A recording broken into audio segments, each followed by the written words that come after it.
June 2 Telangana పుట్టినరోజు 60 ఏళ్ల కల నిజమైన రోజు మాది తెలంగాణ రాష్ట్రమని గర్వంగా చెప్పుకున్న రోజు తెలంగాణను తెచ్చిన కేసీఆర్ సారు 10 ఏళ్లు తెలంగాణను పాలించండు బంగారు తెలంగాణ దిక్కు అడుగులేయించిండు చీకట్లో ఉన్న తెలంగాణను ఎల్తుర్లకు పట్టుకొచ్చిండు ఎండిపోతున్న తెలంగాణ నేలకు నీళ్లు పారిచ్చి ఆకుపచ్చ తెలంగాణగా చేసిండు ప్రతి తెలంగాణ బిడ్డ గర్వంగా నిలబడేటట్టు చేసిండు దేశానికే తువ్వ చూయించిండు కడమ రాష్ట్రాలకు కుళ్ళు ఉత్తేటట్టు పాలన చేసిండు కానీ 2.5 ఏళ్ల సంధి మన తెలంగాణలో కుట్రేసం నడుస్తుంది మళ్ళా మున్పటి రోజులు వస్తాన్ని మోసపోతే గోసపోతామన్న మాట నిజమవుతుంది ఒక రాష్ట్రాన్నే పట్టుకచ్చుడంటే చిన్న ముచ్చట్న సాదా సీదా మనుషులతోనైతుందా అసలు రాష్ట్రం వస్తుందని ఎవరైనా కలలు కన్నారా తెలంగాణ కలను నిజం చేసిండు కేసీఆర్ సార్ మన తెలంగాణను మనకు పట్టుకచ్చిండు జూన్ 2వ తారీఖు నాడు మన రాష్ట్రం మనదైంది కానీ ఇంతటితోని మన కేసీఆర్ సార్ ఆగలే తెలంగాణ తెచ్చుడు నా పని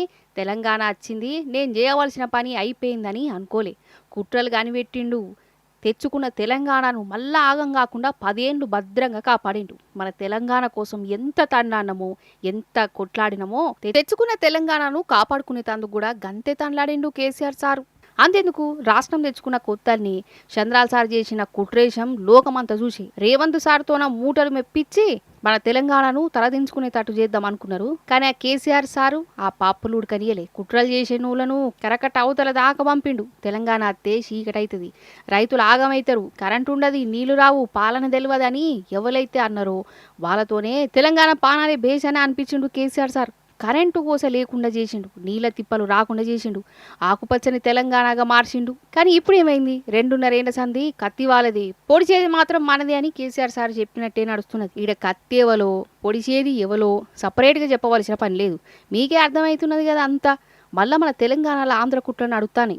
అసలు ఇప్పుడున్నది ఆంధ్ర పాలన తెలంగాణ పాలన పాలించేది ఆంధ్ర చంద్రాల సారా లేకుంటే కాంగ్రెస్ సర్కారా అని చాలా మందికి అనుమానాలు అత్తనే ఉన్నాయి ఎందుకంటే నడుపుతున్న కథ నడుపుతున్న నాటకాలకు గట్లున్నాయి మరి మన నీళ్ళు ఇప్పుడు ఎత్తుకోవేరు మన పంటలు ఎండబెడుతురు మన రాష్ట్రంలో ఆంధ్రోళ్ళ విగ్రహాలు పుడుతున్నాయి ఇదంతా ఎవలో మెహర్బానీ కోసం చేస్తుండో చిన్న పోనని కూడా సమజైతున్నది అసలు ఈ 2.5 ఏళ్ల సారి తెలంగాణ ఎంత సత్యనాశ అయిందో అందరు చూస్తూనే ఉన్నారు కేసీఆర్ సార్ పాలనలో 10 ఏళ్ళు ఒక వెలుగు వెలిగింది మన రాష్ట్రం సాక్షాత్తు ప్రధానులు కేంద్ర మంత్రులు కూడా ఎంతో తారీఫ్ చేసిరు కొత్తగా పుట్టిన రాష్ట్రమైనా డెవలప్మెంట్లా ఎవ్వరికి అందరంత స్పీడ్గా దూసుకుపోతుందని ఎంతో మంది చెప్పారు ఎన్నో కంపెనీలు వచ్చినాయి వ్యవసాయం మనకాన వండుగైంది గరీబుల తలెత్తుకొని తిరిగే తీర్ల స్కీములుండే కానీ ఇప్పుడేమైంది ఎక్కడికక్కడ మన తెలంగాణ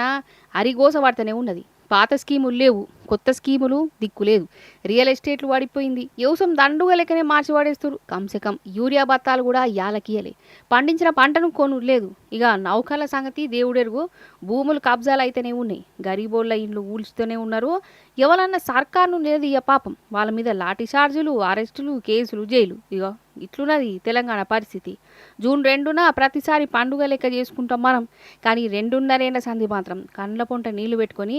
చేసుకోవాల్సిన పరిస్థితి వచ్చింది గిటనే అంటూరు ఊర్లలో జనాలు ఎలక్షన్ వచ్చిందంటే మన దగ్గర గాలి గాలి గత్తర గత్తర అన్ని అబద్ధాలు చెప్పడం అబాండాలు వేయడం లేనిపోని బదనాములు పెట్టడం నానా రకాల కథలు జరుగుతూ ఉంటాయి అందుకే నేను మిమ్మల్ని కోరేది నేను చెప్పే 4 మాటలు తప్పకుండా 10 మందిలో చర్చించి మంచి చెడు ఏదో నిర్ణయించాలని చెప్పి నేను కోరుతా ఉన్నా అప్పుడే మంచి రాయి ఏదో రత్నం ఏదో తేలే అవకాశం ఉంటుంది అందుకోసం తప్పకుండా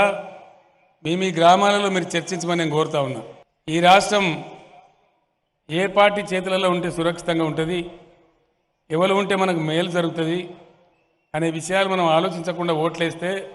ఆగమయ్యే అవకాశం ఉంటుంది ప్రజాస్వామ్యంలో ప్రజల దగ్గర ఉండే ఒకే ఒక వజ్రాయుధం మీ ఓటు హక్కు అది సద్వినియోగం అయితే మంచి జరుగుతుంది లేకపోతే ఓటు మన తలరాతను కూడా మారుస్తుంది ఎవరో కాంగ్రెస్ అని ఏడ్చిండు అని మనం ఓట్లయితే ఏమైతే ఏడ్చిండు తుడిచానని ఓట్లేస్తారా ఏనన్నా అయితే మనం ఏడవాలి ఇక ఓట్లేస్తే కరెంటు పోతుంది కరెంటు కాటగలుతుంది రైతు బంధుకు రామ్ రామ్ అంటారు మళ్ళీ ఆఫీసుల చుట్టూ తిరగాలి మొత్తం ప్రజలు మనం ఏడవాలి ఇక